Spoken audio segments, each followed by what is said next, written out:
making it here today in spite of your busy schedule.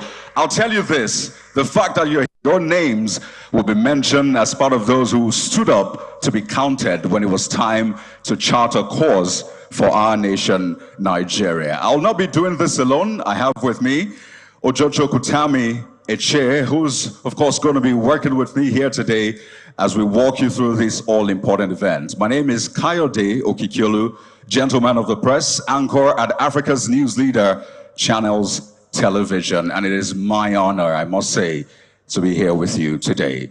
Without taking much of your time, would like you to please turn your attention to the screens on either sides of the podium as we show you a documentary just to let you know the work that has been done in the past 1 year of the chairman, EFCC, Mr. Ola Olukoyede. It's been an eventful 1 year, and we have tried to capture that. So please, ladies and gentlemen, the video. Thank you.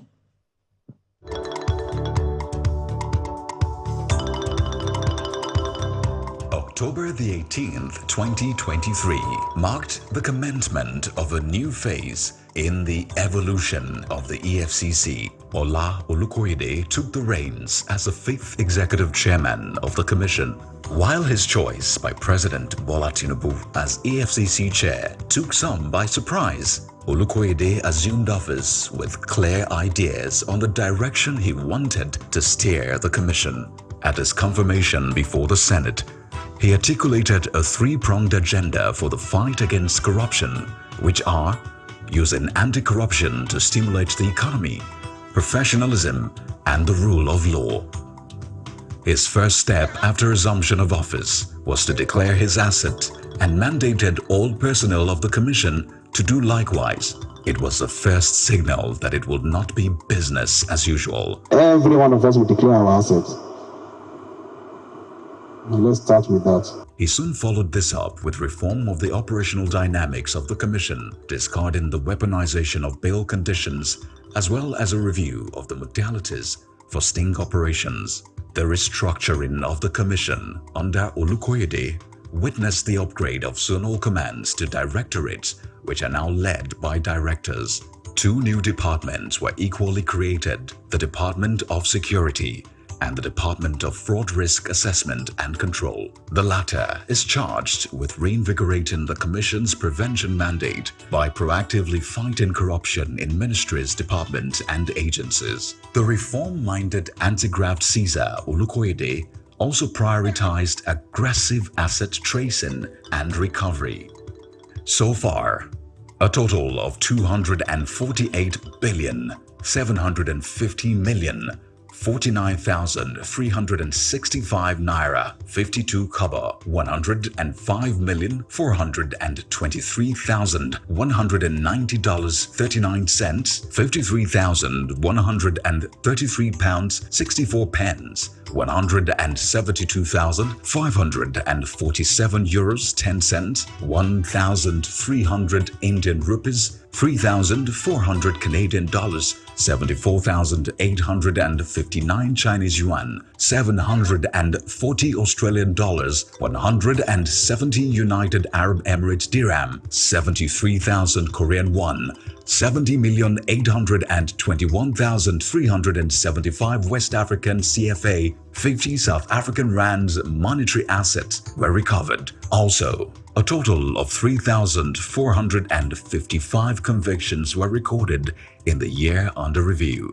Part of the funds recovered by the Commission under Olukoyede has been invested by the government in critical sectors such as funding of students' loan and consumer credit schemes. The last 1 year also witnessed a review of some high-profile corruption cases, leading to the investigation, arrest, and arraignment of some ex-ministers and governors. A number of serving senior government officials have also been investigated and charged to court. Olukoyede's passion and commitment to the anti-graft campaign has attracted global attention, with many international law enforcement and development bodies eager to collaborate with the Commission. The first time in the Commission's history, a sitting FBI director visited the EFCC The Royal Canadian Mounted Police was equally impressed by the Commission's efforts in recovering proceeds for crime for Canadian victims. We are here today to witness the handing over of the assets recovered on behalf of the Canadian victims, victims of cybercrime. And this has taken, the operations has taken a couple of years, and eventually it has resulted to substantial recovery. Olukoyede, as president of NASEWA, is rallying the whole ECOWAS in fighting corruption and listening to use the anti-corruption tool to stimulate the economy with no lip service. Earlier in the year, when currency racketeers brought pressure on the Naira, Olukoyede set up a special task force on the Naira abuse and currency racketeering. The task force went after illegal currency traders and racketeers. The effort complemented the CBN moves to shore up the value of the Naira. The Commission also launched an audacious campaign against Naira abuse, with both enforcement action and sensitization campaigns in the media. The arrest and prosecution of some celebrities sent a forceful deterrent message. While he has done well on all fronts, Olukoyede is still worried about youth's involvement in cybercrime. Some of the measures taken by the anti-graft agency include the hosting of religious dialogue on cybercrime and the launch of interfaith manuals in January of 2024, fully integrated and broad-based sensitization programs for youths at schools and at different forums, therapeutic sessions with cybercrime suspects in the Commission's custody, signing of a Memorandum of Understanding with Flutterwave to establish a cybercrime center at the new EFCC Academy. Though Olukoyede is driving preventive frameworks against cybercrime and other acts of corruption, his works on enforcement modalities are also strong. To this end, several arrests, arraignments, and convictions of internet fraudsters have been made in the last 1 year. As a commission, it's obvious that the narrative has significantly changed. Fraudsters now know that it is no longer business as usual. The nation is feeling the impact, and the future appears brighter, both for the EFCC and Nigeria as a whole. Please, another round of applause for that. Such laudable feats by the present chairman of the Economic and Financial Crimes Commission, Ola Olukoyede. We would like to recognize the presence of the Zamfara State Governor, Daud Lawal. Please, a round of applause for him. We also have in our midst the Gombe State Governor, Inua Yahya. You're welcome, sir. Representing the Senate President, Senator Godswill Akpabio, we have here Senator Shuaibu Afolabi, and also he is the Chairman, Senate Committee on ICT and Cybersecurity. A round of applause for him. We also have the representative of the Speaker, Honorable Tajuddin Abbas. He is here right now, represented by Honorable Adedeji Stanley Olajide, Chairman ICT Cybersecurity, representing the Speaker. Please, a round of applause for him. And we also have, still from the Senate Committee Chairman on Anti-Corruption and Financial Crimes, Senator Emmanuel Udende. A round of applause for him too. We have in our midst as well, Honorable Jinja Onwusibe. He is a House Committee Chairman on Financial Crimes. And also here represented by the acting national president is Mrs. Geraldine Ita Etug. She's here representing the chairman and president, National Council of Women's Societies in Nigeria, NCWS. Please, a round of applause for thank you very much for coming. Your Excellencies, distinguished guests, ladies and gentlemen, what better way to set the ball rolling than hearing from a man who is reinvigorating the EFCC. But just before that, I want to tell you a very short story. Just over 20 years ago, I stumbled on an A4 paper just like this, and it had lots of digits on it, lots of digits. I soon realized that they were credit card numbers. Now, this was a time that cyber cafes were new in Nigeria, so I saw it and I realized these are credit card numbers. And I mulled over it for a few days. I had heard that if you have these numbers, it can transform your life. But I kept it. I was thinking back and forth, and then something remarkable happened.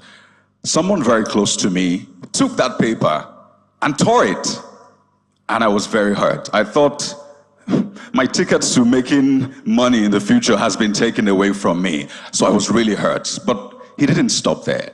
He introduced me to something even better, and that's when I started my media journey. So ladies and gentlemen, I am standing in front of you today not as a Yahoo, but as a media, channels, journalists, and that is the essence of this. Take away cyber crimes, take away cyber fraud, and give the youths something. And to push this further, I'd like to invite the man who is not only preventing or who is not only fighting corruption, but also staying ahead of it by preventing corruption. Ladies and gentlemen, you will agree with me that this man has transformed the face of EFCC by bringing innovative ways to prevent corruption. So if your hands are not too busy, I'd like us to make welcome the chairman of the Economic and Financial Crimes Commission, Mr. Ola Olukoyede, as he gives us his welcome remark. Please, let's keep clapping as he comes to the podium.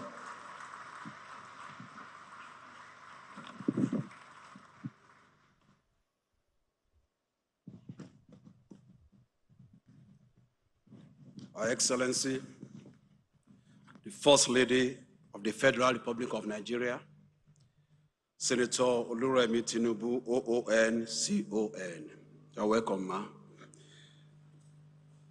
Your Excellencies, state governors here present. Particularly, I'd like to recognize the presence of Zamfara State Governor. You're welcome, Your Excellency. I also like to especially recognize the presence of Gombe State Governor. You are welcome, Your Excellency.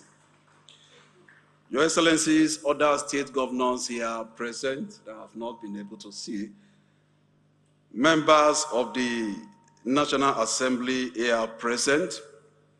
Particularly like to, on behalf of the entire commission, to recognize the presence of the chair of the Financial and Economic Crimes and Anti-Corruption Committee, Senator Emmanuel Udende.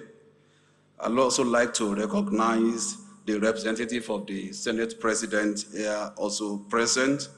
I'd like to welcome the chair of the Financial Crimes Committee of the House of Representatives, Honorable Onwusibe as well. I'd like to welcome other members of the National Assembly here present. Honorable Minister of Communication and Digital Economy, I welcome you. Your Excellency, ambassadors and head of foreign missions here present.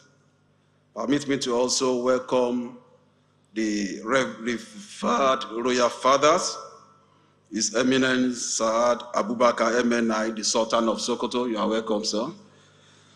His Royal Majesty Oba Enitan Ogunwusi Ojajatu CFR Oni of Ife, ably represented by Oba Ogusanwo. You are welcome, sir. Also, His Royal Majesty Alfred Naimeka Wagwe CFR MNI, the Obi of Onitsha. You are welcome, sir. I also like to especially welcome the President of the Christian Association of Nigeria, Archbishop Daniel Oko. You are welcome, sir. I'd like to also welcome the chair of the panel discussion for today, Executive Vice Chairman of NCC, Mr. Aminu Wada Meida. You are welcome, sir. I'd like to welcome all the head of service, all the service chiefs here present, all the head of law enforcement agencies. Particularly, I think I can see my brother, the Comptroller General of Customs. You are welcome. Also, my brother, the Commandant General of National Civil Defense Corps. You are welcome. All other dignitaries here present, I'd like to welcome you. Captains of industries, development partners, particularly EU, representatives of EU, and ROLAC IDEA that have supported this project. Members of the civil society organizations here present, our esteemed youth here present, particularly all the youth corpers at Juwaya here present. I welcome you. Members of the press, distinguished guests, ladies and gentlemen. I feel immensely gratified to welcome you all to this important event, the National Cybercrime Summit. Looking across this expansive hall, I must say I am moved by the impressive turnout of guests from all sectors and sections of the country. I am indebted to you all for answering our call to join this critical endeavor and this crusade to rescue our young generation from the stranglehold of cybercrime. Let me profoundly appreciate our mommy, the First Lady of the Federal Republic of Nigeria, Her Excellency Senator Nirami Tinubu, OON, CON, for graciously accepting to honor us with her presence as guest of honor despite our extremely crowded schedule. Thank you, ma'am. Our support and encouragement were instrumental in making this event a reality.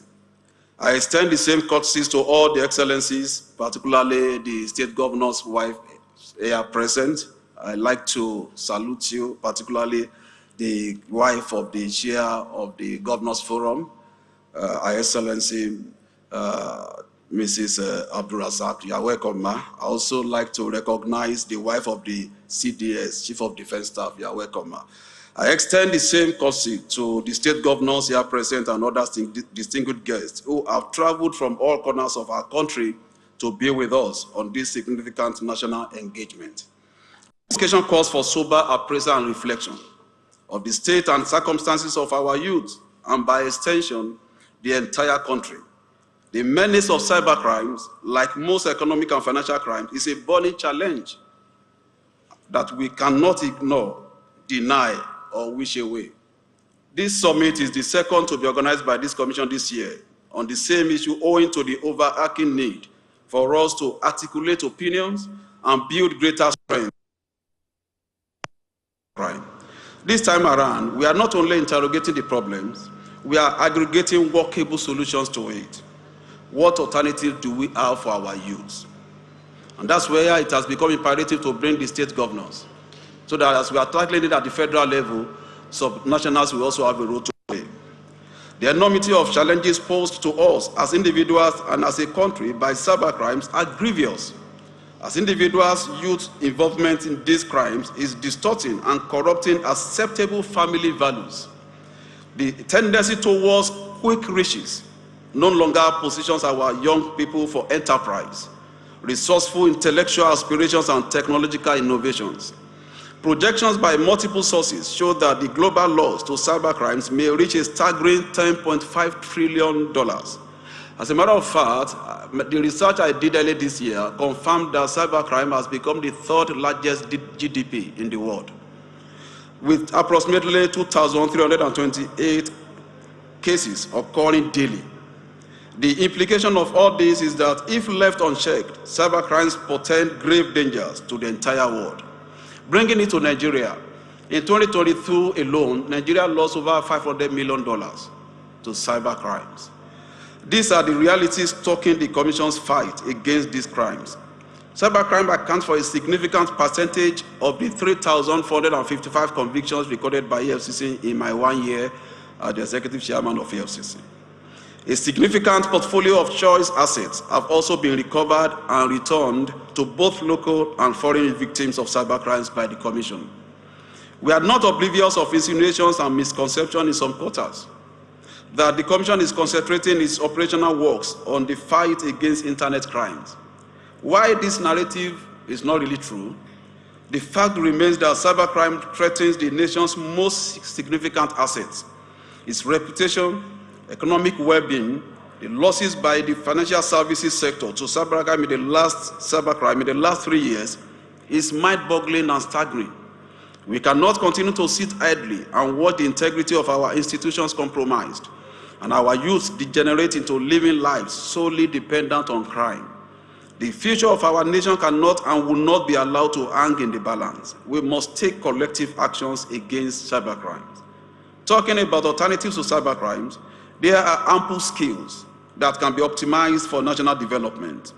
It is the lack of serious cogitation on the alternative that has not made our youth shift their focus from criminal tendencies. In other words, if our youth can find something doing, engaging them, probably that will reduce the propensity to commit cybercrime. It is this lack of serious. First, there is alternative of creative and innovative development of socially beneficial applications that can deliver better prospects than internet fraud.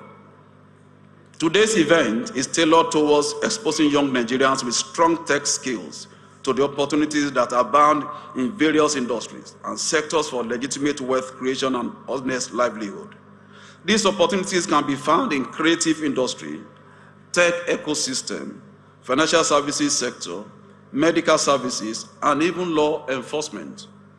Your Excellencies, ladies and gentlemen, I've shared once my encounter and my experience in the course of my work with a 70-year-old young Nigerian who was arrested for cybercrime. And I took interest in him and I engaged him. Why do you do this? I brought him to my house. Why do you do this? And he told me because there's no alternative. He had to pay his school fees. He's a 100-year level student. So I just wanted to demonstrate, I wanted him to demonstrate his acumen, his proficiency, and I gave him my laptop. How do you do this? A young man. By the way, he's not even studying science. He's studying history. But you need to see the proficiency. He opened my system, and without giving him my password, he decoded my system. And I was there, shocked. I mean, this is not funny. That shows the skills that we have in Nigeria. And that was what informed this. This job can't be left to EFCC alone. It's a collective responsibility. And before you could say, Jack, he said, sir, which bank do you use? I said, no, I'm not going to tell you that. Don't come and demonstrate that in my office. Because the guy was ready to probably go into my account and, he said, look, you will see me now, I'll move money from one account to another. And I said, no, don't do that. It's enough. I just want to know how proficient you are. And you could see that, these are the stuff our youth are made of. And that's why I'm so passionate to ensuring that we deploy those skills to something that our nation will benefit from. We have reached a stage in our nation that necessity should compel a change of narrative from criminality to productivity, from idleness to usefulness, and cybercrime to cyber wealth. To this end, as part of our preventive research measures in line with Section 6 of the EFCC Establishment Act, the EFCC under my leadership is completing work on a cybercrime research center. And I'll plead with the media if they can just show us. We are building a new academy, and we are putting up a cybercrime research center in collaboration with one of the fintechs in Nigeria. It's a center that will take minimum of 500 young Nigerians at a time, train them in cyber security and all areas of cybercrime research, so that we'll be able to make something out of them. Those who are in school will come during the vacation, we'll place them on little allowances. They will be there. So from there, big companies can come and recruit people. This is what is done in countries where youth are encouraged. And this is what we have made up our mind to do. And I'd like to encourage the state governors to replicate the same gesture at the state level. Help us put technology hub in place in your state. If I'm doing for 500 per time, if you help me to do for 50, 100, and that will complement, and if we're able to take 20,000 youths out of joblessness and train them in tech, I think that will reduce the poverty level in Nigeria. This is what I'm pleading with the state governors to help us do. The center, the product of collaboration with one of our foremost fintechs, Flutterwave, is envisioned as a learning, rehabilitating, and refocusing center for youth across the country. It could also serve as a research resort for law enforcement agencies interested in deeper understanding of issues involved in cybercrimes. Also in line with the corruption prevention mandate of the EFCC, we are establishing right now a cybercrime response desk that the First Lady, our mommy here, will help us launch today. Now, to receive and process real-time information on suspected cybercrimes for immediate enforcement action, to nip such cases in the bud. The initiative, in our estimation, will help in reducing incidences of cybercrime and possible losses of money by victims. I'd like to thank the European Union, through ROLAC and IDEA, for supporting this initiative. Your Excellencies, it is needful to state at this point that owing to the seriousness of the EFCC attaches to the need to break the stubborn fang of internet fraud. Staff handling such crimes are being trained and retrained to be abreast of and ahead of developments in the sector. We are ahead of the fraudsters and we will continue to hone our skills to beat any syndicate operating on the internet with the aim of making illicit wealth and destroying our national economy. Let me use this opportunity to appeal to the conscience of our parents and head of institutions here present across the country, and to regard the fight against internet fraud as a compelling endeavor. The quality of the future leadership of our nation depends on what we do with the issue of cybercrimes today. Tomorrow is not a promise. Tomorrow is a fruit of preparation. We must all join hands together to tackle the hydra-headed monster which internet fraud has become. I cannot conclude this address without appreciating the vision, courage, and the sincerity of His Excellency President Bola Ahmed Tinubu, GCFR, in offering us free hand. If you want to clap for the President, go ahead and do that, please. Thank you very much. Thank you. In offering us free hand to do our work at EFCC. Mr. President has never interfered in the work we do. Rather, he encourages us to do more. We are blessed with a leader that has the best interests of the nation at heart. A testament to this is the groundbreaking initiative aimed at lifting the financial encumbrances to tertiary education for the Indigent True Student Loans Fund. It's a project that the President has put in place to help students to pay for their school fees and to give them stipends every month. And that has really helped us to fight corruption in Nigeria. Now, these are policy issues, things that we need to fight corruption. It's not only about the gra-gra enforcement, no. When we put policies in place that will help people to get out of poverty, that is one of the best ways to fight corruption, and that is what the President is doing. And also the consumer credit scheme that has reduced the pressure of coping with the inflationary trend by average income earners. We will continue to support these critical social investment programs and do what is right at all times, no matter the borders that may be put in our way. Finally, Your Excellencies, ladies and gentlemen, I appreciate everyone that has taken time to be part of today's summit. Our efforts should not stop at this end. I'd like to particularly appreciate my good friend, the Katsina State Governor, who just walked in. He has voluntarily given us a property to use as EFCC office. So he is on his own inviting us to Katsina. Why some of his colleagues are currently at the Supreme Court now, Our efforts should not stop at this end. We need to keep the flame burning. I also want to like to also, Your Excellency, recognize the support given us by the Ekiti State government. They have also donated a property to be used as EFCC office. I told him, I'm from Ekiti State. I can't be fighting corruption and my state will not have an office for EFCC. So he has voluntarily given us a property to use. So we are moving into Katsina and Ekiti very soon. I'd like to thank the Attorney General of Ekiti State, who is here present representing the governor. We need to keep the flame burning until we break the siege of corruption in our land. Thank you all for listening, and God bless you.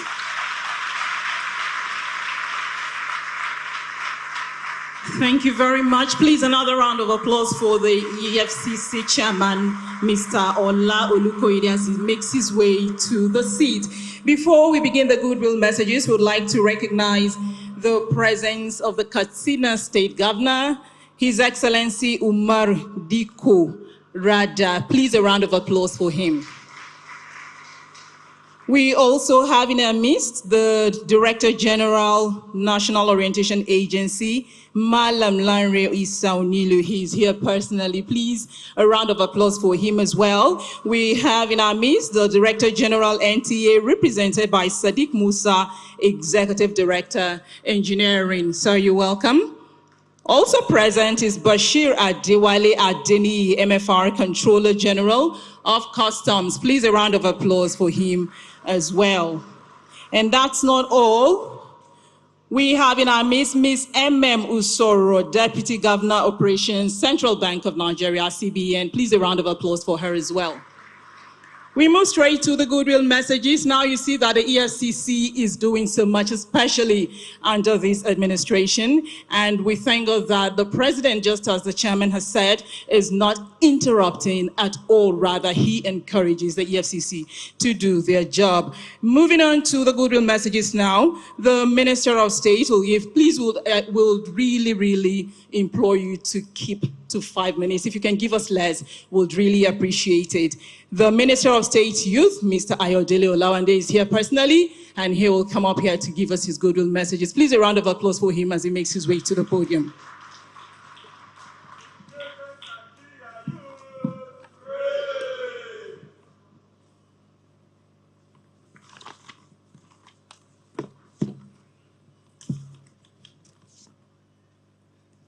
Good afternoon, His Excellency, our mother, our grandmother,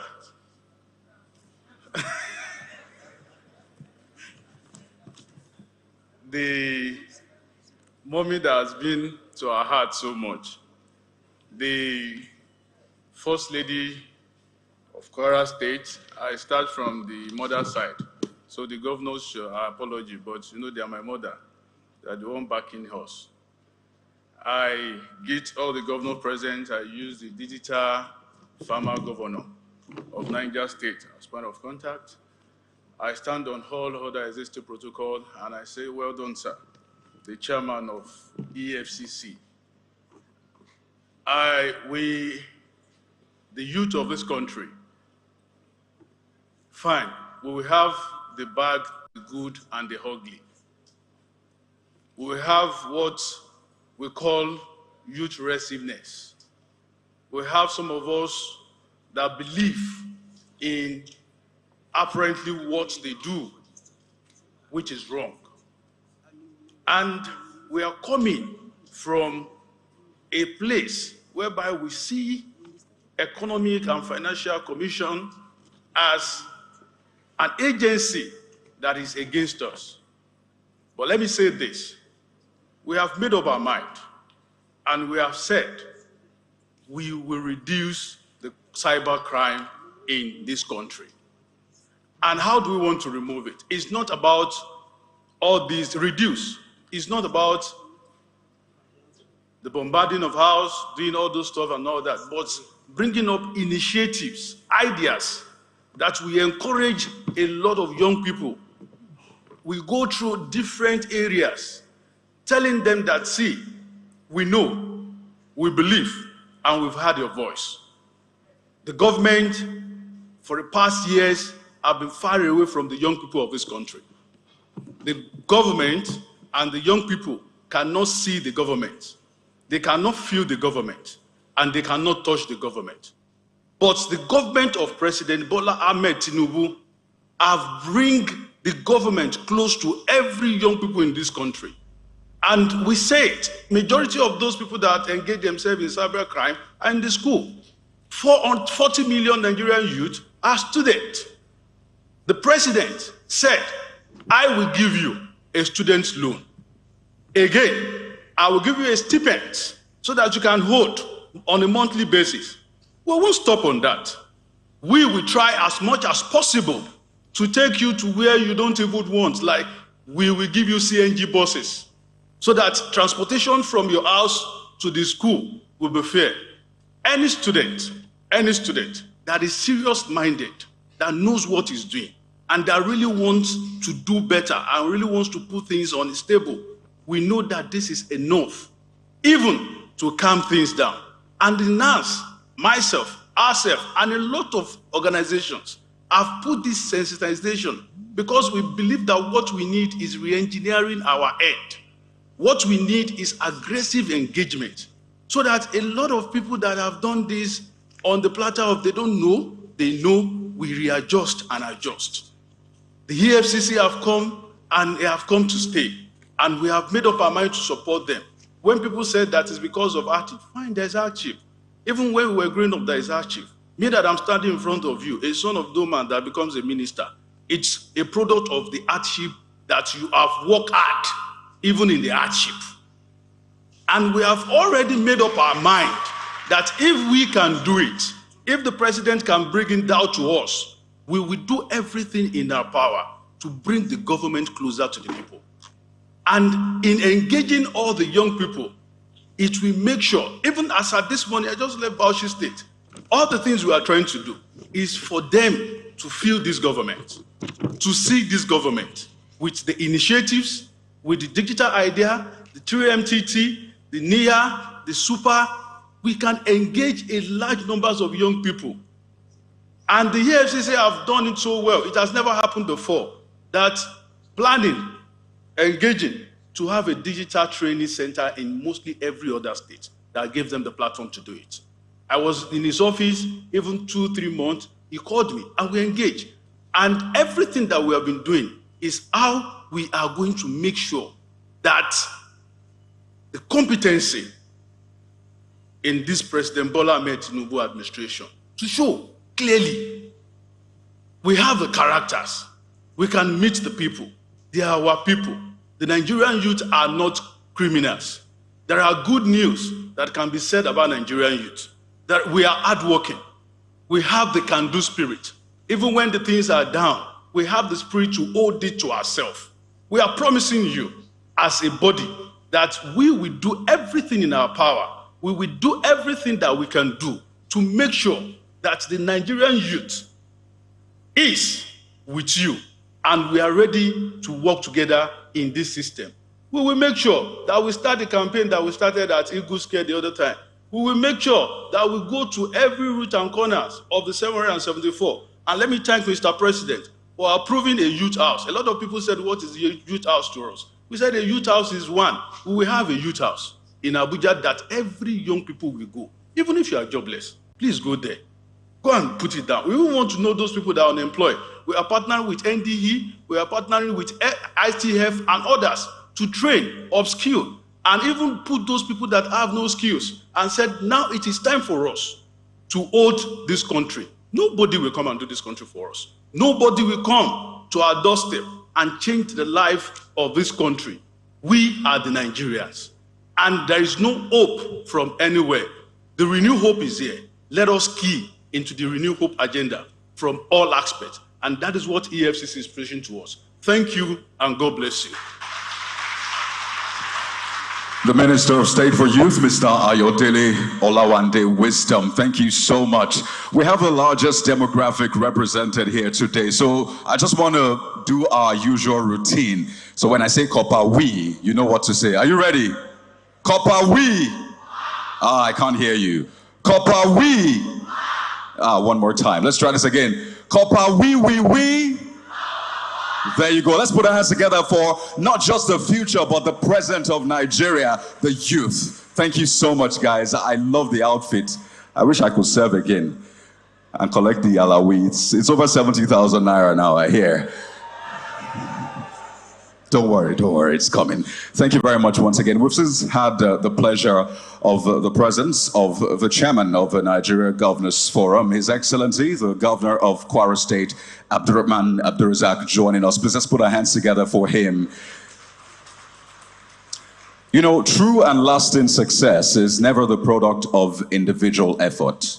Never. It's a result of collective work. And to just show how much this needs to be a collective effort, I'd like to bring to the podium for his goodwill message the chairman of the Nigeria Governors Forum, just to show you that the states also have a major role to play and to give us a picture of what the states will be doing. So, Your Excellencies, distinguished guests, ladies and gentlemen, please let's make welcome the chairman of the Nigeria Governors Forum, Governor Abdurrahman Abdurazak, for his goodwill message. Let's put our hands together for him as he steps to the podium. Come on, please let's keep clapping. Thank you very much.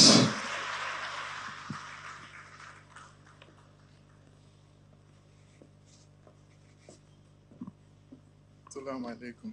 I'm the First Lady of the Federal Republic of Nigeria, Senator Olurami Tinubu, CON. The governors of Gombe, Zamfara, Katsina states, the First Lady of Kwara State, our host, the chairman of the EFCC, representative of the governor of Ekiti State, the honorable ministers and all members of the Federal Executive Council here present, the Sultan of Sokoto, Your Eminence, the Oni of Ife, represented by Alara of the Lara Kingdom, the Obi of Onitsha, the service chiefs here present, the wife of the CDS, distinguished ladies and gentlemen of the press. Copper we. Copper we. Very good. I commend the Economic and Financial Crimes Commission for organizing this important summit. I thank Mr. President for the political will to strengthen institutions of nation building. This gathering has brought different perspectives on the issue of cybercrimes. We have heard subject experts and people with lived experiences offer their insights on this subject. These insights will go a long way in our search for a workable paradigm against crimes. In line with this, Your Excellencies, distinguished ladies and gentlemen, we need to integrate our cultural legacy and the impact it may have on the perception of crime. I'm impressed with what the EFCC, the NDLEA, and the National Orientation Agency, amongst others, are already doing in the new media and in our basic schools to reshape the minds of our young people on the issues of crime, drug abuse, and patriotism. This effort should be taken to another level so that we may have a national consensus on what behaviors constitute our irreducible cultural legacy as Nigerians. You have our support in this regard. In addition, we commend the EFCC on the efforts they're making by putting this gathering together once again.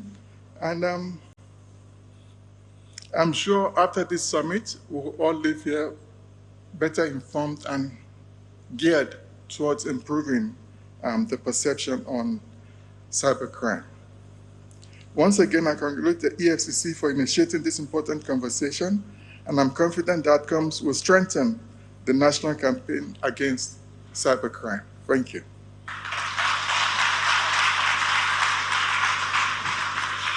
Please, another round of applause for the Chairman, Governors Forum of Nigeria, His Excellency, the Governor of Kwara State, Abdulrahman Abdulrazak. Please, another round of applause for him. That is not enough. Thank you so very much.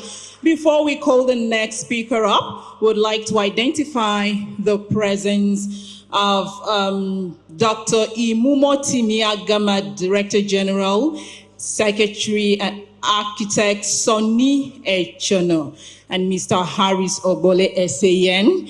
We also have in our midst Mazi Afamosigwe SAN, NBBA, President of the NBBA, and Brigadier General Buba Marwa, the Director General of NDLEA, CEO and Director General. We also have Stephen Emelieze, NBA Chairman, Abuja Branch. Please, a round of applause for all these people. It's such a great honor to have them representing their organizations here. Here in our midst also is Stephen Emelieze, NBA Chairman, that's correct, and also Philippe Crespo, Interior Secretary, Attaché, Embassy of France. Please, a round of applause for them. Now, the importance of traditional leaders cannot be overemphasized. We cannot do without them. When I was in school, we went for an organization just to talk to students. We went to the village and we made a very, very grave mistake. We didn't go through the traditional, ruler, and it was a very bad one for us. And since then, I learned my lesson. And we said, we cannot do without our traditional rulers. And that is why we're bringing up His Eminence Al-Haji Mohammed Saad Abubakar, the 20th Sultan of Sokoto, for his goodwill message. Makes his way here. We need them. EFCC needs them, and EFCC cannot do without them. You're welcome, sir.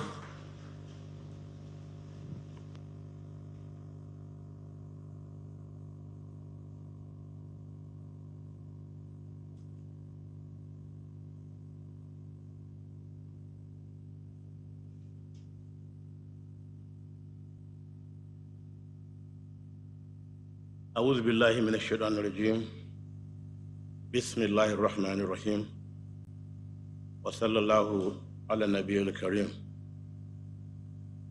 Your Excellency, the First Lady, the Mother of the Nation, the Chairman of the Nigerian Governors Forum, the Chairman of the Northern Governors Forum, my distinguished colleagues and brothers, the traditional leaders here present, and also the religious leaders here present, especially the President of CAN, our own children and grandchildren, the youth, for whom we're all here for. So this is your summit. We as elders and fathers and grandfathers, we have done our own, we have seen it all. Distinguished ladies and gentlemen, Assalamu alaikum wa rahmatullahi wa barakatuh. Your Excellency, the First Lady, your presence here means a lot to the youth in particular. As a mother, grandmother, as the mother of the nation, that shows the serious nature of what EFCC is doing today by inviting all of us to be here this morning. Let me first say how delighted we are to be invited to this program, this National Cyber Summit. I'm particularly encouraged by the large number of youth that are turned up for this very important program.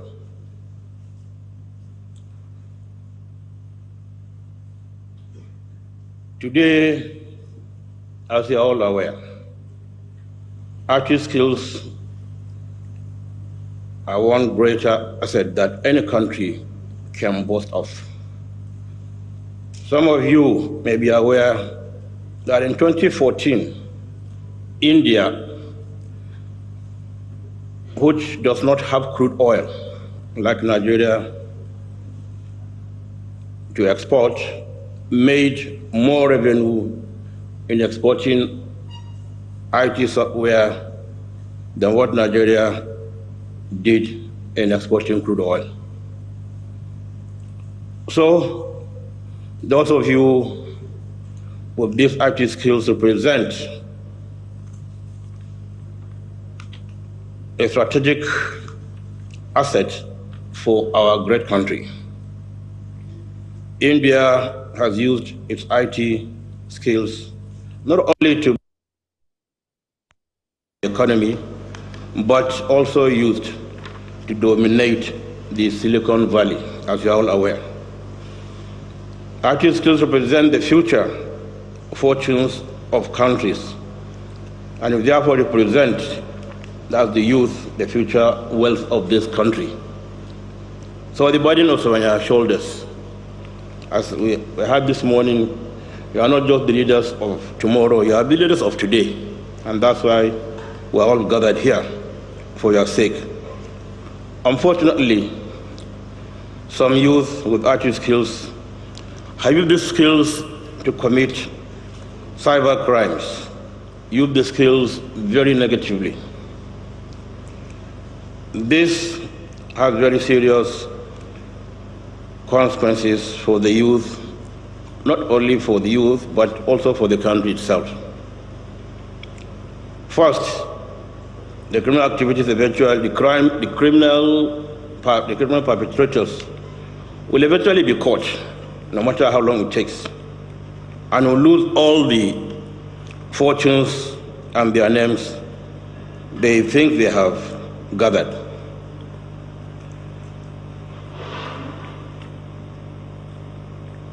So the deficit level is much more than what you think you have gotten at the mature time you think you are rich through criminal activities, because I'm referring to the youth. He or she that creates a trust deficit for our great country It will affect its rating in international communities and diplomacy, and also the big business, all of which will affect the future of our country. It is the youth, once again, that will bear the brunt of all this, for they are the ones, the upcoming generations. These negative consequences must be realized. So cybercrime is detrimental, very, very detrimental, not only to the individual youth, but also to the collective interests of the young people across the country. We have no reason to embark on such atrocities. Any temporary pleasure is short-lived, and what follows after is a lifetime of regret, shame, and humiliation. We have had these three words, the youth: regret, shame, and humiliation. It is simply not worth it to embark on this type of crime. On the other hand, these skills held a great promise for youth that are patient and ready to build a sustainable future. Digital skills today create a vast opportunity for entrepreneurship, innovation, which in turn provide broad scope for youth employment. I'm glad to note that EFCC has considered these digital skills as treasured national assets and has recognized the strategic value of our youth and therefore embarked on the urgent efforts to provide our youth the opportunities to deploy these digital skills for that benefit, as well as the benefit of our great country. By empowering these youth to build our economy and salvage our image as a nation, the FCC is creating a momentum for the development of our country, where youth with digital skills will provide the lead. This is both refreshing and reassuring for our youth and for the future of our country. I wish to call upon the youth, and I'm sure not only the youth here, but those listening across the country, of this great country, to seize this opportunity to deploy digital skills for building their future and the future of our country. Let me urge the youth of this country to take time to study the histories of those countries they admire today, because these countries, they will discover that these countries were built by the labor and sweat of their youth, motivated by certain core values of hard work, honesty, and justice, dedication, and perseverance. We as leaders of the traditional and religious institutions have a responsibility to remind you about the role of values in human society. No society can grow and excel without promoting these core human values. We also, as traditional and religious leaders, would like to emphasize that we bear additional responsibilities at the moral vanguard of the struggle. We must appreciate the fundamental fact that Almighty Allah is pure and will not accept anything impure and corrupt. We must seek all that is good and decent for transformation of our great country. Let me seize the opportunity to appreciate the EFCC chairman, Ola, who have brought so much passion and dedication to this great work of checking and stemming the tide of corruption in this country. a special consideration for the youth of this country, as evidenced by this effort to provide the youth with alternative avenue to use their digital skills to build their future, is particularly commendable. Ola, well done and keep it up. But for this fight to succeed, this type of program must be taken to the states in collaboration with the governors, traditional and religious institutions, so as to create clubs in various tertiary institutions, so that we know that, yes, this thing doesn't end in Abuja here. We must continue and continue and continue. So, Ola, we are ready to partner with you, to support you, and we'll do our best to make this country a better country. We have hope in this country, and like I've said it so many times, I'll keep on saying it. We will never ever lose hope. This country will be a better country, inshallah. At the end of all the struggles, we turn out to be much, much better than we were. We thank you most sincerely. We thank the mother of the nation. Keep on the good fight, and inshallah, this country will be better. Wassalamu alaikum wa rahmatullahi wa barakatuh. And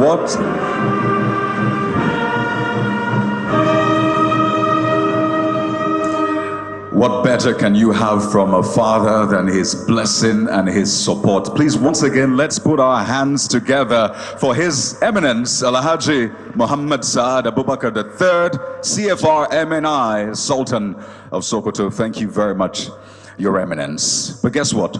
We have more blessings and more support from our royal fathers. And it is my pleasure, my honor, to welcome for his goodwill message, the Obi of Onitsha, His Majesty Igwe Nemeka Ugochukwu Achebe, for his goodwill message. Please, let's put our hands together for him. We have a lot of royal blessings this morning, so please, let's put our hands together as he comes to the podium for his goodwill message. Thank you.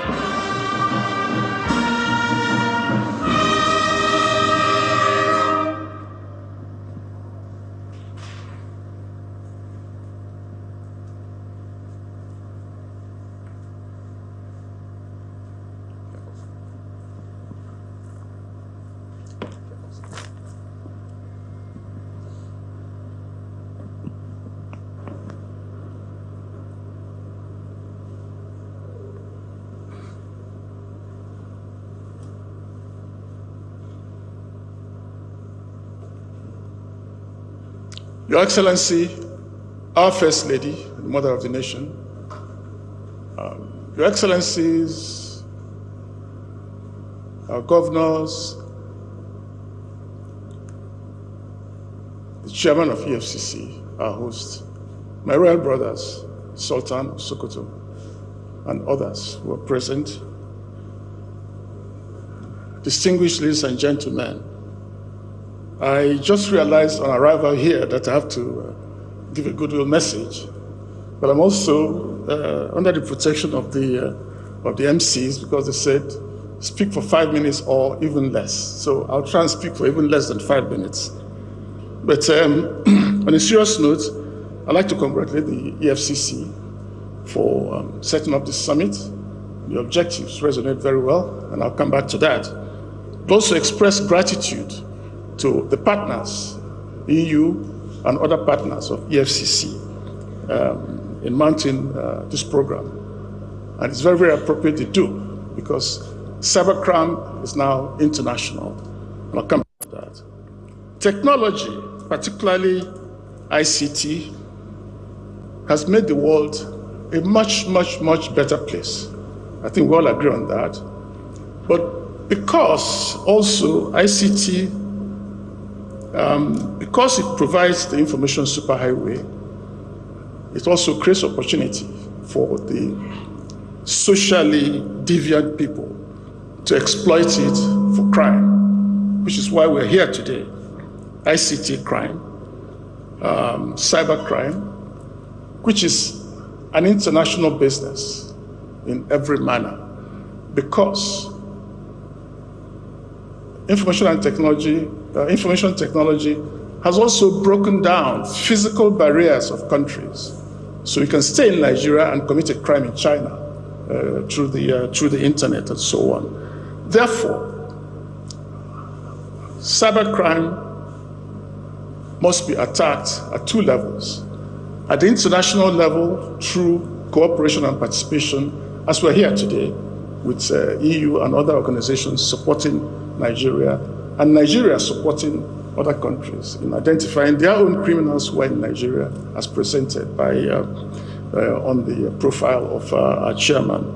But more importantly, at the national level also. And the Sultan has spoken about the need for values reorientation. It resonates very well with me and my own community. At the national level, values reorientation is very, very important. And I'll come back to a little effort to make it in my own community. The family level, our religious institutions, our traditional institutions, our schools, everywhere the message of restoring our core values, hard work, honesty, belief in God, and all of it must come together. Without restoring our values that have been distorted, everything we do will not be sustainable. And then, of course, we have to expand the economic opportunities for our youths. There are youths who are educated, they've gone to school, but don't have relevant jobs and so on. They get frustrated. I think the chairman referred to that in his address. We must create or broaden the economic base to generate opportunities for our youth who are very, very vibrant, very active. If you go anywhere else in the world, in America, Britain, Europe, everywhere, our Nigerian youths are leading, and leading very, very well. We just had a Nigerian young lady made the head of a college in Oxford University. Okay, so we want to create opportunities here for them also. Very, very important. And talking about creating opportunities and values orientation, I'd like to share briefly our own little community effort in Onitsha. 5 years ago, we set up what we call the Onitsha Advancement Foundation. It is registered with the Corporate Affairs Commission, which means we have to give full accountability of our actions. We've got leadership training, we've got basic entrepreneurship training, but also have ICT training. And our ICT training program has produced a few of our young people, boys and girls, who are earning very good salaries everywhere else, and so on and so forth. And this is our own little effort at the community level because we believe that sustainability will also ultimately grow at the foundation level, community level, etc., etc. And I'd like to invite you, Chairman of EFCC, to come or to send your people to see what we're doing and see how you can collaborate with us to grow wealth at the local level and grow up our children and so on. On that note, the statement by the Honorable Minister for Youth resonates very well with me and with my people. And I'd like to have a chat with you on that. Because there's nothing we do in Onitsha today that does not involve our youth. It is their time, and we've got to recognize that they have abilities. Sometimes when you say youth, people think of, 20 years from now, you can take over, etc., etc. In every aspect of our life. In my own cabinet of chiefs, I've got several young ones there, and they are among the best, in terms of the ideas they can generate and the effort they can put in. So, without taking more time, and I hope I haven't spoken for more than 5 minutes, again, I'd like to congratulate the EFCC for this program. I'd like to congratulate the chairman for his leadership, and we met informally at a Co-Signature Hotel, and since then, he has stayed in touch with me, and I've stayed in touch with him. And I'd like to congratulate all the partners who have supported the program today. Thank you very much, ladies and gentlemen. Thank you very much.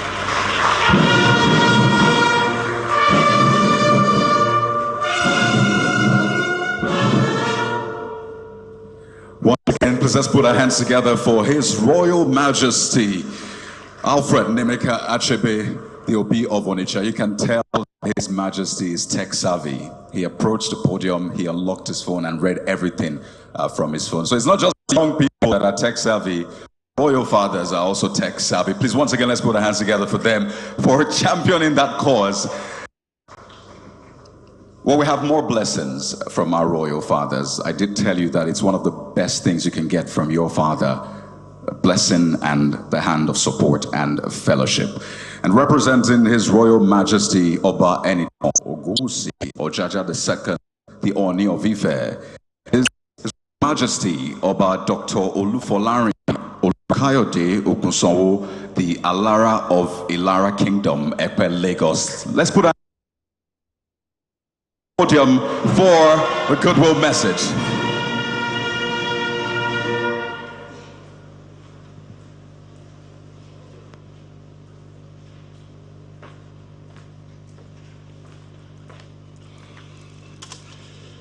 Your Excellency, the First Lady of the Federal Republic of Nigeria, our very own distinguished Senator Oluremi Tinubu, CON. I would like to also recognize all the executive governors here present through the Kwara State Governor and the chairman of the Governors Forum, as well as the wife of the First Lady. I'm the wife of the Kwara State Governor, for all the First Ladies here present. I recognize my own constituency, His Eminence the Sultan of Sokoto, and the chairman of the National Council of Traditional Rulers of Nigeria, the Obi of Onitsha, His Eminence the chairman of CAN, and the chief host of today, the EFCC chairman, Mr. Olanipekun Olukoyede. I'm standing in here for His Imperial Majesty, the Oni of Ife, Oba Adeyeye Enito Ogunwusi, CFR. It gives me great joy to be here today to witness what is indeed a pragmatic shift in our approach as a nation to combating cybercrimes, which represents a major departure from the traditional method of fighting the crime. It is no longer news that yearly, several billions of dollars and thousands of gifted and creative youthful minds are lost to the menace of cybercrime vis-a-vis the toga and negative stereotyping often experienced by responsible and law-abiding Nigerians due to such acts. The painful and unintended consequences of acts of cybercrimes, which are oftentimes fatal, goes beyond the legal punitive measures against the individual perpetrators. Without mincing words, the truth is we all suffer overt and covert consequences of each act in ways and manners beyond comprehension, but only left to the unpleasant experiences of both direct and indirect victims. Today's gathering, therefore, which is occasioned by the ingenuity of the indefatigable Executive Chairman of EFCC, deserves commendation and gives us an opportunity to, one, prevent cybercrime before conception and stop illicit cybercrime recruitment in its tracks. Two, harness the wizardry and the unique set skills of our teeming youth population. Three, provide direction and practical solutions on channeling such skills through employment and entrepreneurial opportunities for the export and local use. Strategically engage and co-opt our youths as worthy and interested partners in the fight against cybercrime. And five, to sanitize and maintain the integrity of the entire cyberspace ecosystem for development and creative purposes. Given the wealth of experience of these people, that a new day beckons and justice will be done to the topical issues raised. It is, however, important to note that the real work starts after this all-important conference and deliberations. The need to have in place an implementation team with a timeline that will work out processes and modalities with the Ministry of Digital Innovation, galvanize youth groups, traditional institutions, the corporate society, and the media is imperative. We can indeed turn this negative vibes around as we seek through this conference credible and honorable alternatives to cybercrime. I salute and appreciate the President and Commander-in-Chief of the Federal Republic of Nigeria, His Excellency President Bola Ahmed Tinubu, GCFR, for his unalloyed commitment to building a better Nigeria for us and the next generation, and our very intelligent and resourceful First Lady, distinguished Senator Oluremi Tinubu, CON, who has a passion for women and youth development and has continued to champion initiatives in this regard while building bridges across the country with a large heart for her unwavering support at all times. On behalf of His Imperial Majesty and the co-chairman of the National Council of Traditional Rulers of Nigeria, let me also congratulate the Executive Chairman of EFCC, Mr. Ola Olukoyede, and all Nigerians for this laudable initiative, and assert here that you have the total support of the Traditional Council in charting this new path by partnering with stakeholders as well as providing leadership and support for the successful implementation of this initiative. God bless Nigeria, and thanks for listening.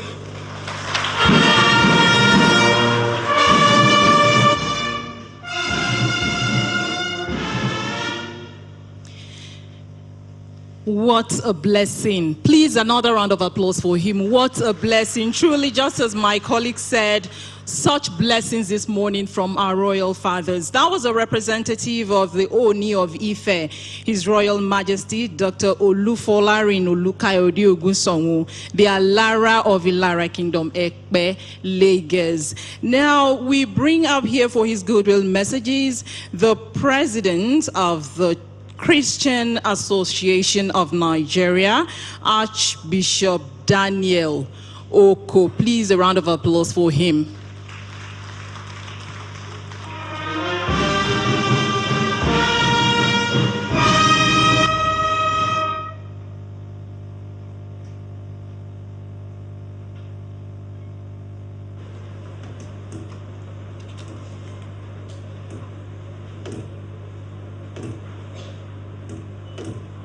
Your Excellency, Mrs. Senator Oluremi Tinubu, the First Lady of the Federal Republic of Nigeria, and the mother of the nation, and I dare say the grandmother, as some of you will have said. In the church, we say that you are the mama that pampers us. We're indeed grateful to you for being present in this particular program. Your Excellencies, the governors here present, Your Eminence, Alhaji Saad Abubakar, the Sultan of Sokoto, the royal fathers here present, the chair of EFCC, Mr. Ola Olukoyede, the Nigerian youth here present in this hall, distinguished ladies and gentlemen. I bring you greetings from the national headquarters of the Christian Association of Nigeria, CAN, and warmly felicitate with the Economic and Financial Crimes Commission, EFCC, on the occasion of this timely national summit on cybercrimes.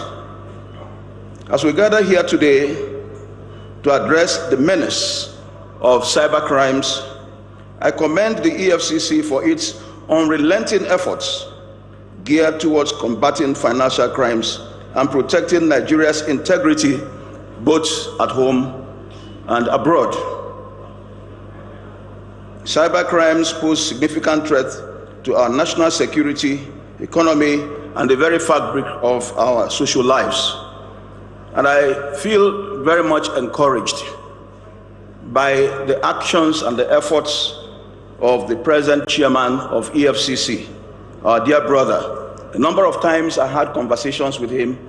I feel encouraged that we have an institution that is well positioned to address very serious crimes that set our nation back. As a matter of fact, in him I see a genuine, committed Nigerian who is committed to doing great works that will turn around the fortunes of this nation. And even this morning, my conversation with him, he reassured us that he does not experience any kind of executive interference in his work. And that again cleared away our fears that he may probably not have free hands to run the organization. But now that you have the free hands, we know that you will do even much more. We are proud of you, and we pray that you will succeed in your fight against financial crimes. The Christian community recognizes the importance of ethical conduct and responsible behavior in all spheres of life, including the vast digital space in which we all operate. We emphasize the need for individuals to uphold moral values, including integrity and transparency at all times. In this regard, the Christian Association of Nigeria continues to urge religious leaders to give strong moral leadership in combating this crime by showing examples of contentment, honesty, transparency, and accountability in their private and public lives. This national summit is a crucial step towards equipping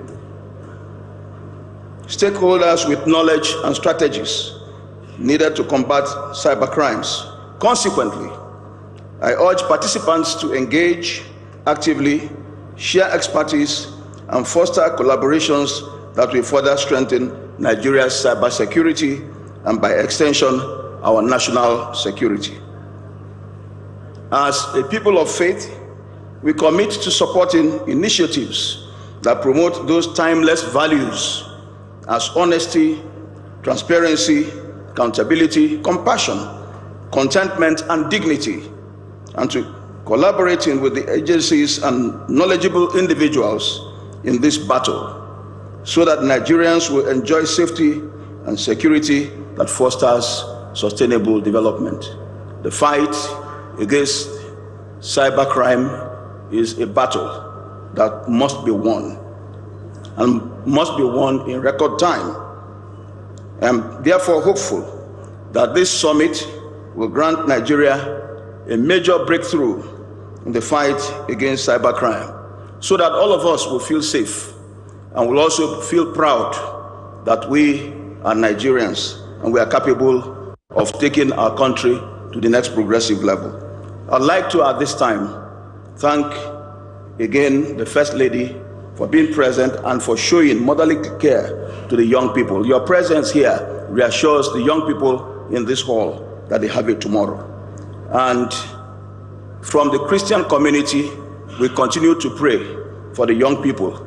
We continue to engage the young people, and we will continue to give you support, because if we say that young people should not engage in crime, then we must give them alternatives. And I'm happy that these alternatives are coming in this particular summit. And we pray that our young people will embrace these alternatives that are being presented, so that they will be more hardworking and the image of Nigeria will continue to improve. On this note, I pray for the success of this summit, and I pray that God will continue to bless our country, Nigeria, and grant us prosperity in the name of Jesus Christ. I thank you for your kind attention.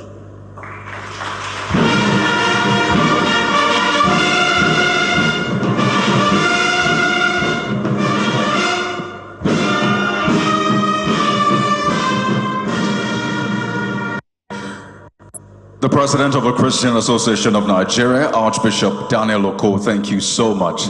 for that. While it is cheery to hear that there's been no executive interference in the work of the EFCC, I'm sure the chairman will want some spiritual interference, because the quantum of work ahead will definitely need some spiritual backing. And that is why we have a CAN president speaking on this and promising the support of a church in this fight against corruption. Thank you once again. We'll now move on with the speed of light with the Goodwill messages. We have just about 3 to wrap up now, and it's my honor to welcome the Secretary General of the Committee of Vice Chancellors of Nigerian Universities, Professor Yakubu Ochefu, for his Goodwill message. Let's put our hands together for him as he approaches the podium. Professor Ochefu, please. Well, it appears Professor Ochefu may have just stepped out for a moment. So let's move on and get the Goodwill message from the chairman of the Nigerian Consumer Credit Corporation, that's Credit Corp, Otumba Aderemi Abdul. Otumba Abdul, are you with us here today? All right. Well, last but not least is the head of program idea in person of Mr. Danladi Plang. Please let's put our hands together for Mr. Plang for his Goodwill message, and then we'll have the European Union ambassador designate for the Goodwill message. Let's put our hands together for Mr. Plang, please.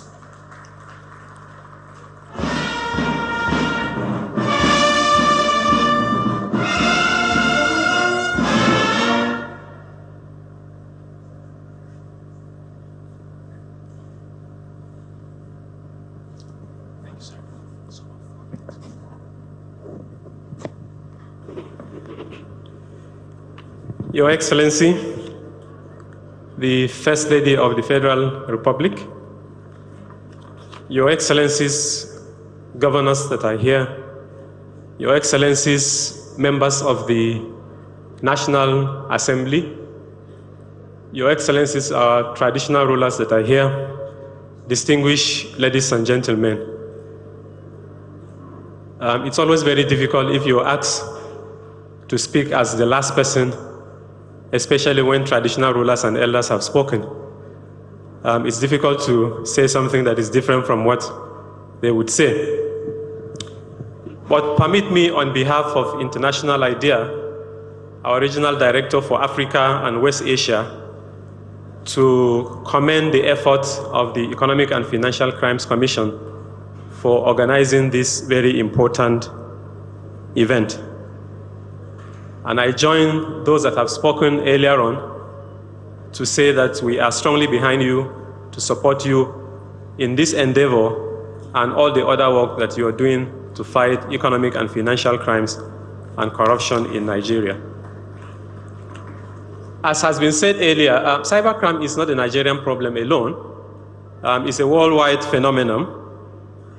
And with the digitalization of various economic and social sectors, in recent years, it has led to an unprecedented increase in the collection and analysis of data. And because we use technology which offers us very easy ways and convenience for information transfer and storage, especially in the cloud, it has also increased the attention of criminals. And that is why we have cybercrime. Therefore, as technology progresses and our reliance upon it has escalated, cybercrime has also intensified. It has been said earlier on that we have a very large population of young people. They are not just young, but they are very versatile in the use of technology. The skill has been used negatively in various forms, including in digital financial crime. This has not only given the country a bad name internationally, but also a significant threat to our financial system. Not just financial crimes, but also other forms of crime, like child pornography. While we acknowledge the effort made by the EFCC and other law enforcement agencies in fighting crime, perhaps the rethinking of our crime fighting strategies is very important here. Running away from the traditional approach of arrest, trial, conviction, and sentencing into prison. By refocusing other ways and channeling the energies of young people in the use of technology, we will strengthen our crime-fighting strategies and response mechanisms, and at the same time create more legitimate opportunities for our young people. But we need to make this effort very conscious and very deliberate. It will not necessarily be something that is ad hoc. This summit therefore offers us an opportunity to help increase public awareness on cybercrime and strengthen our legal and policy measures. I am happy that this is not going to be all talk, but also action, given the fact that as a first step, the EFCC will today be launching its Cybercrime Rapid Response Center. The participation of our royal fathers is also very important. This is going to be a community effort, and I'm happy to also hear from the Nigerian Governors Forum that they will be supporting this process as well.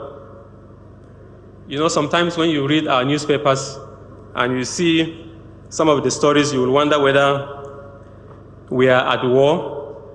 The last time we read in the papers that the governors have taken EFCC and other anti-corruption agencies to court. But I'm happy to hear from them today that they are willing to support and partner with EFCC in this effort. I think the challenge I will throw to the chairperson of the Governors Forum is that we need to hear and see very concrete commitments and efforts that will be made. I think the chairman of the EFCC has thrown one challenge, that if it is possible for us to establish innovation hubs in our various states, it will help in driving the process for engaging our youths better. Lastly, we commend the chairman and the staff for convening this summit because of its timeliness and its relevance. For us as international idea, like I said earlier, we will continue to support this effort, not just on cybercrime, but other crimes as well.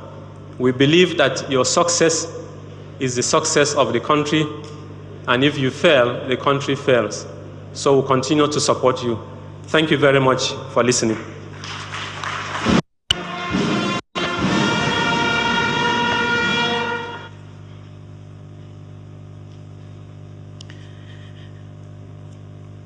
Thank you very much, Head of Program International Idea, Danladi Plang. Now, Your Excellency, First Lady of the Federal Republic of Nigeria, guest here present, we go to the very last but not the least to give us his goodwill message. I'm talking about the European Union Ambassador Designate, His Excellency Gautier Mignot. Please, a round of applause for him.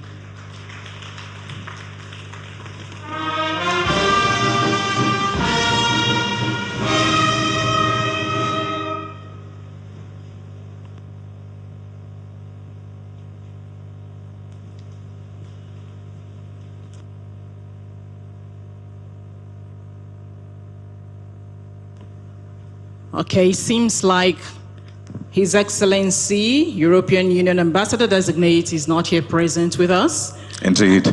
So what we'll do now, thank you very much, is I'll give you a peek into one of the major things happening here today. As was said earlier on, this is not just about talk. There's a lot of action that will play out here today. And you may have noticed the red ribbon and the white board to my right, just standing there conspicuously. What is this about? What I'd like to welcome to give us an insight into that, the head cybercrime section of the Economic and Financial Crimes Commission, EFCC, ACE2, Dane White. Just give us a brief insight into what the Rapid Response Desk, which is 24 hours, is all about. So ladies and gentlemen, let's put our hands together for Mr. White as he steps to the podium.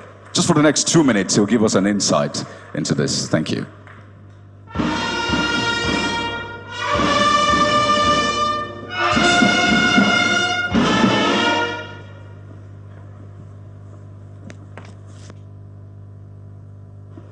It is my privilege to introduce to you the EFCC 247 Cybercrime Rapid Response Center, otherwise known as the EC2R2, which will be launched here today. This center represents a significant step forward in the fight against cybercrime in Nigeria. In most recent years, the digital landscape in Nigeria has expanded rapidly and bringing with it unprecedented opportunities as well as new challenges. Without a doubt, cybercrime has emerged as a major threat to our nation's financial stability and social well-being. The statistics are quite staggering, as Nigeria reportedly loses 250 billion naira, equivalent to $500 million annually, to cybercrime.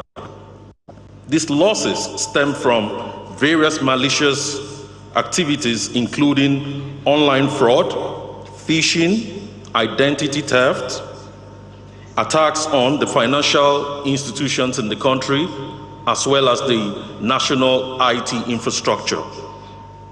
And in response to this growing threat, the Commission has, in collaboration with the European Union and international IDEA, established the EC2R2. This center is designed to serve as an incident response hub, attending to the general public in real time on complaints relating to cybercrime and cyber-enabled crimes. The center is established to receive complaints from all states across the Nigeria's 6 geopolitical zones via dedicated call lines and email addresses. We have also set up a special number for receiving complaints from outside the country in recognition of the global nature of these crimes. Our primary goal is to significantly reduce the time between the incident reports and our response to these reports. This center is prepared to tackle a wide range of cybercrime, including business email compromise, identity theft, the much dreaded and recent sextortion, cryptocurrency investment fraud, otherwise called pig butchering, local bank account takeovers, WhatsApp takeovers, ransomware attacks, amongst many others. But beyond its reactive capabilities, this center is positioned to serve as a hub for research and development, where we will tirelessly work towards identifying new cybercrime typologies and profiling the best practices by way of solution to combating them.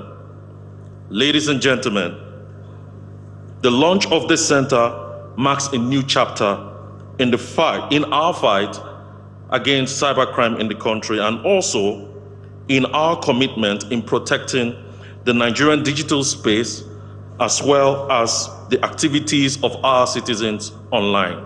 Thank you very much for your attention.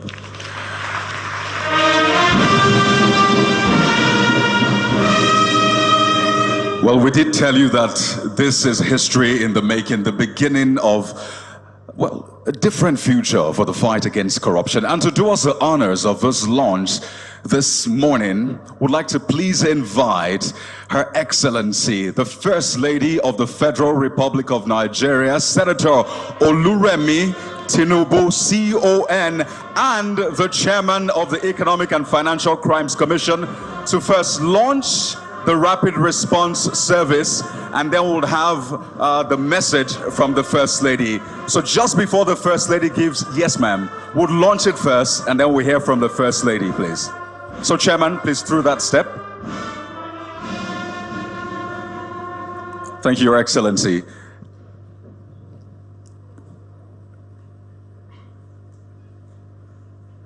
So the Chairman and the First Lady, please, to do the launch.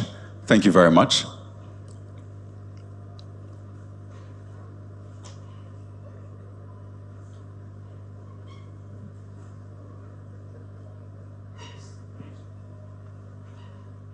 So this is what we'll do. We're going to there you have it, ladies and gentlemen. Officially, it's been launched. the 247 Rapid Response Service Desk of the Economic and Financial Crimes Commission. So this is live right now. It has local numbers and international numbers that you can reach the EFCC. So ladies and gentlemen, as I said earlier on, this is history in the making. Let's put our hands together for the First Lady, Senator Oluremi Tinubu. This indeed is a beginning of a new beginning. Thank you. Thank you very much. The Senate President are ably represented here today by Senator Shuaibu Afolabi Salisu. Also, we have the representative of the Speaker, Honorable Adedeji Stanley Olajide.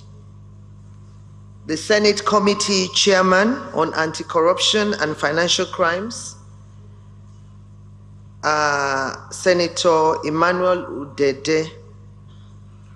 Honorable Ginger Onwosibe, House Committee Chairman on Financial Crimes. The Governor of Kwara State and Chairman Nigeria Governors Forum, His Excellency Alhaji Abdurrahman Abdulrazak, CON, and other governors that are here, Zamfara State Governor, His Excellency Governor Dauda Lawal, Gombe State Governor, His Excellency Mohammed Inua Yahaya, and Governor of Katsina State, His Excellency Governor Diko Umar Rada. The First Lady of Kwara State and Chairperson Nigeria Governors Wives Forum, Her Excellency Ambassador Dr. Olufolake Abdulrazak. Members of the Federal Executive Council here present, including the Honorable Minister of State for Youth, Honorable Ayodele Olawande Wisdom, and representative of Honorable Minister of Communications and Digital Economy here present, the President of DIPOA, wife of the Chief of Defense Staff, Mrs. Ogogo Musa, and other heads of paramilitary organizations. The Executive Chairman and our host for today, the Chairman, Economic and Financial Crimes Commission, EFCC, Mr. Olanipekun Olukoyede. Our traditional rulers here present, particularly His Eminence, Sultan Mohammed Saudu Abubakar, CFR, Sultan of Sokoto, the Obi of Onitsha, His Excellency Alfred Unaemeka Okagwe, CFR, His Imperial Majesty, the Oni of Ife, represented here today by the Alara of Ilara, Oba Olufolarin Ogusowo, our religious leaders present, led by the CAN President, the Most Reverend Daniel Oko, Your Excellencies, ambassadors and heads of foreign missions here present, the DG of the National Information Technology Development Agency, NITDA, Mr. Kachifu Inua Abdullahi, and other heads of government agencies and parastatals. The Acting President of National Council for Women's Society, Mrs. Geraldine Etuk, and other members that are here, captains of industries, development partners here present, vibrant and able youth, members of the press, distinguished guests, ladies and gentlemen. I thank the Chairman of the Economic and Financial Crimes Commission, EFCC, Mr. Olanipekun Olukoyede, for the invitation to this crucial summit with the theme Alternatives to Cybercrime, Optimizing Cyber Skills for National Development. This theme resonates deeply with the current challenges encountered not only in Nigeria but across the globe. Cybercrime is not just a crime against individuals or businesses. It is an assault on our collective integrity our economic stability, and the future of our youth. Therefore, I'm honored to join in this conversation aimed at seeking solutions to this lingering menace. As we gather here today, we are confronted with a pressing reality. The digital age, while offering unprecedented opportunities, has always exposed us to new vulnerabilities. It is therefore crucial that we address this challenge head-on and explore not only the harmful consequences of cybercrimes, but also the sustainable alternatives that can redirect our youth towards productive and positive endeavors. I am informed that thousands have been arrested, prosecuted, and convicted, yet there is still no indication that the number of those involved is decreasing, with young people accounting for more than 60% of the population. The involvement of youth in cybercrime is a threat to the nation's quest for economic development and stability. Combating cybercrime requires a multifaceted approach that involves various stakeholders, including parents, law enforcement agencies, educational institutions, the private sector, religious leaders and traditional rulers, business leaders, communities, and the civil societies. It is crucial that we emphasize and entrench the culture of hard work, rooted in honesty and dignity of labor among our teeming youth. In this regard, parents play a pivotal role in raising and guarding their children and wards to be God-fearing, inculcating in them good values, morals, and a sense of patriotism. Immediately I was given the invitation, I thought that I have to involve two groups of people, and I'm glad that the third group, which is the National Council for Women's Society, are here today. That is the chairperson for the chairperson for the Governors Spouses Forum, and also DIPOA, the leader of the Wives of Service Chiefs. So I know they have very crucial role to play as well, because we mothers, we have a great influence on our children, and is what we instill in them in later years they exhibit. And if we continue to be parents and making sure that we are into their businesses, not that they won't make choices.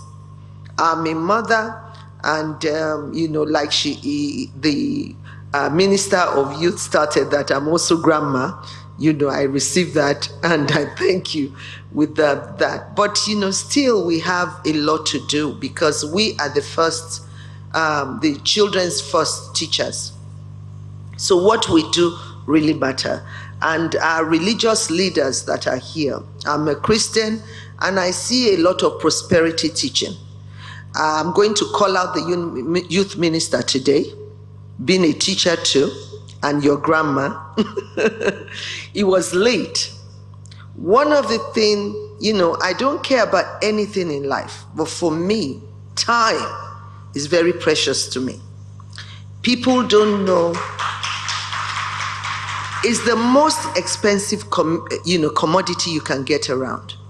I'm 64 years old now. I can't be 20. So if I really messed up 40 years of my life, there's no way I can get it back. So what I do, like I was telling him, I said today, I feel very, very strong to get up, but I was up as early as 6 today to get ready for an event that, is anytime I get here, that's when it's 10 o'clock, but I won't take that for granted. So, and these are values instilled into me by my parents. We didn't come from much, but there are a lot of values they put into me, not to be covetous, not to be greedy, not to envy people, and that really matters a lot. But now, thank you, now with the teaching and even in our churches about prosperity, you can't prosper without hard work, without honesty. So there's no, there's no fixed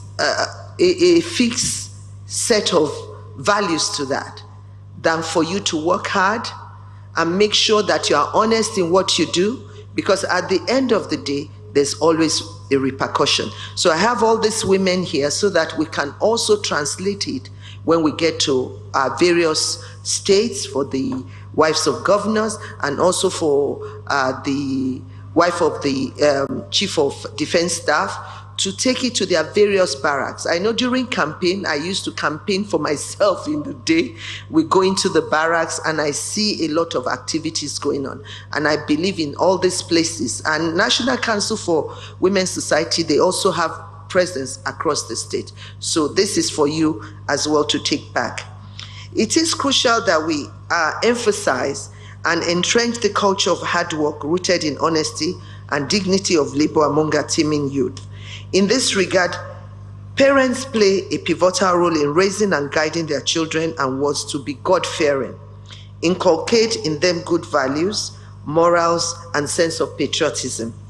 Bond of trust and understanding should be created between parents and their children, and to allow for open communication whereby their fears and insecurities could be addressed. It is very, very important for parents to have that relationship.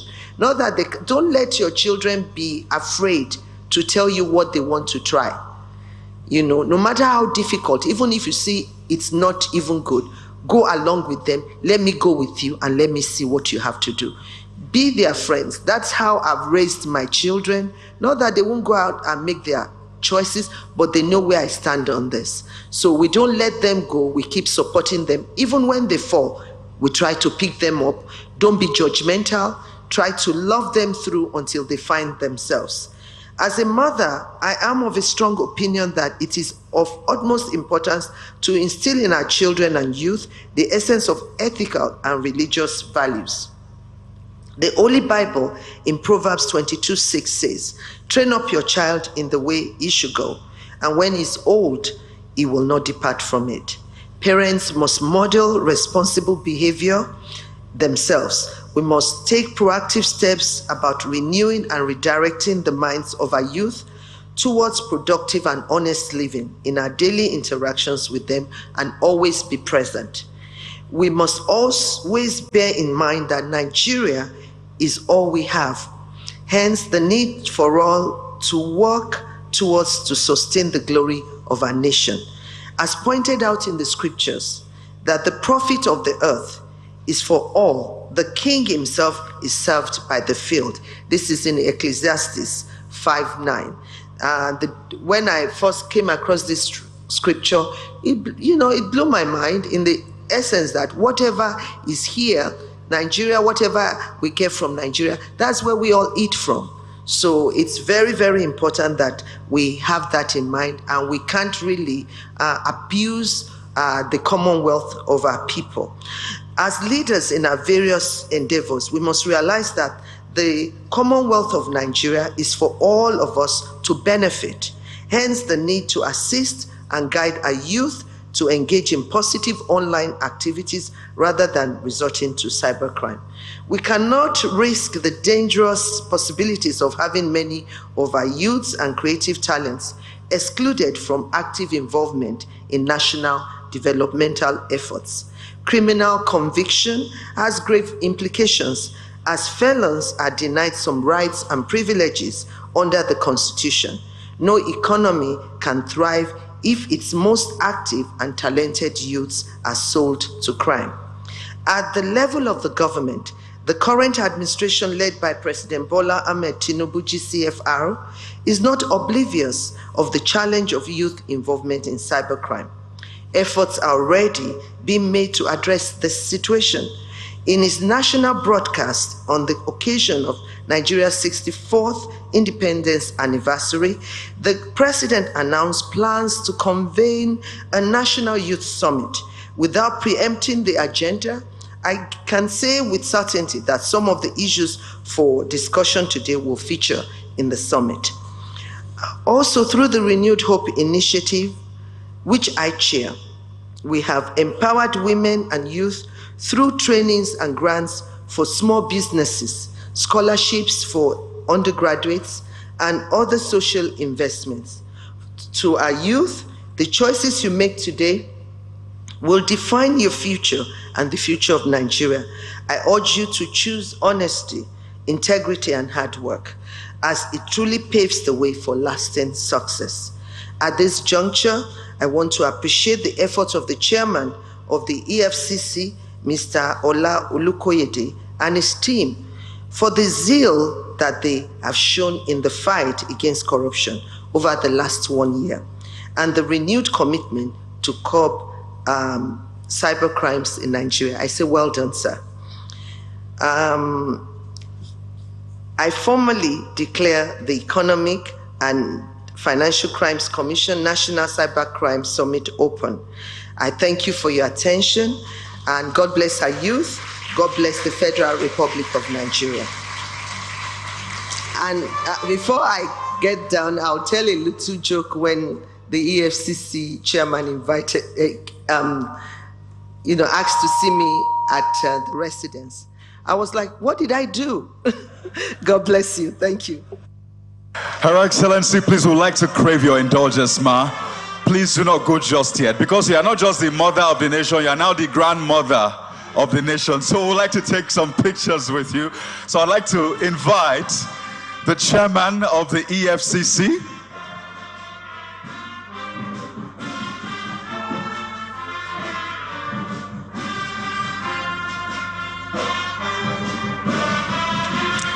all right, not just the chairman of the EFCC, also the chairman of the Nigeria Governors Forum and his wife. Please step forward. Also take pictures. Oh, yes, yes. The minister, National Assembly members, but first we'll have our traditional fathers here present.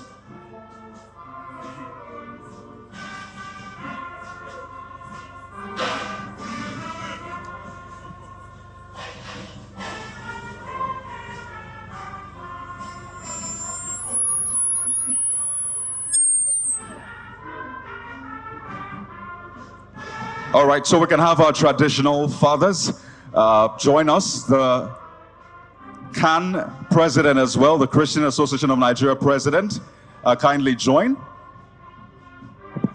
Oh yes, please, our executive governors, please join as well.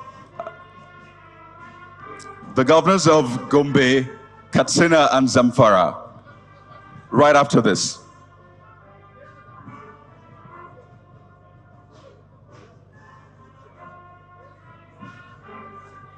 All right, so we have to expand it. The governors of Gombe, Zamfara, and Katsina, yes.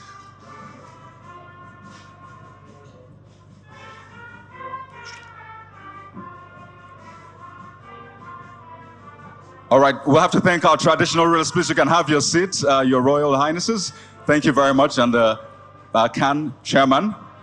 Now let's have the governors of Gombe, Zamfara, and Katsina. They will be playing a major role in this fight against cyber crimes, optimizing cyber skills for national development. Then right after, we'll have all our VVIPs in the front row join in, if they have not joined already.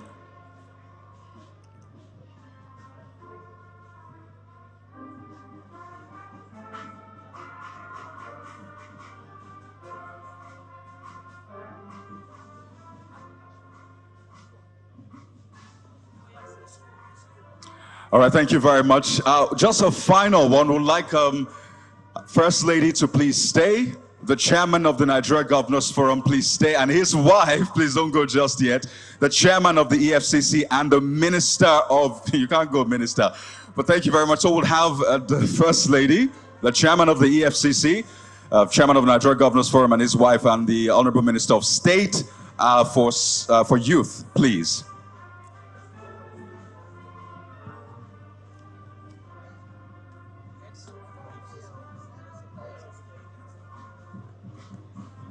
And right after this, we'll also have the heads of law enforcement agencies joining here today. Yeah. So please come forward. Thank you for keeping our nation safe, our roads safe, our borders safe as well. So kindly join for the pictures.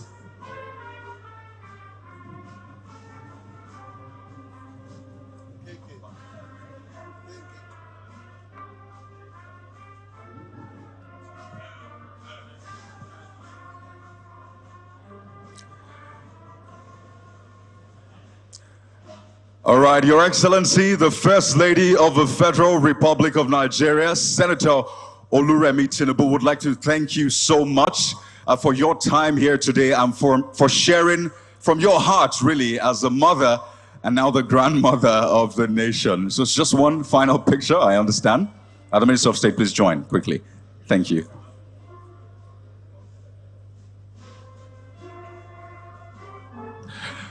Please let's put our hands together for Her Excellency Senator Oluremi Tinubu. Coming here today is a testament to the fact that this government is indeed fighting corruption and trying to ensure that youths have an alternative to cyber fraud, cybercrime. Thank you so much, Your Excellency, for gracing this occasion.